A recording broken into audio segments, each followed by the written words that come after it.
Hello అందరికీ ఈరోజు మా పిల్లల కోసం ఓరియో బిస్కెట్స్తో కేక్ అయితే ప్రిపేర్ చేయబోతున్నాను.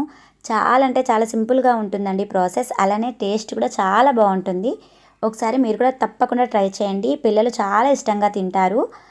నేనైతే 3 బిస్కెట్ ప్యాకెట్స్ అయితే తీసుకొని ఈ విధంగా పౌడర్ లాగా అయితే గ్రైండ్ చేసుకొని ఇప్పుడు ఇందులో కాచి చల్లార్చిన పాలు కొంచెం కొంచెం వేస్తూ బ్యాటర్ని ప్రిపేర్ చేసుకుంటున్నాను. అలానే కొంచెం బేకింగ్ సోడా, ముందుగా పక్కకు పెట్టుకున్న క్రీమ్, వీటన్నిటిని వేసి బ్యాటర్ని బాగా బీట్ చేసుకోవాలి. తర్వాత ఒక కేక్ టిన్ తీసుకొని లైట్గా ఆయిల్ అలానే గోధుమ పిండి రాసానండి, అడుగున అంటకుండా ఉంటుందని చెప్పి. తర్వాత బ్యాటర్ని అందులో వేసి ఒక 20 మినిట్స్ పాటు మనం బేక్ చేసుకుంటే కేక్ అనేది రెడీ అయిపోతుంది. చాలా అంటే చాలా సింపుల్గా ఉంది కదండి ప్రాసెస్. డైరెక్ట్గా మనం ఇలా తినేయచ్చు. కాకపోతే చాక్లెట్ని నేను మెల్ట్ చేసి వేశాను. ఇలా అయితే ఇంకొంచెం టేస్ట్ బాగుంటుందని చెప్పేసి లాస్ట్గా డెకరేషన్ కోసం అయితే ఒక 3 బిస్కెట్స్ని క్రష్ చేసి ఇలా వేశానండి.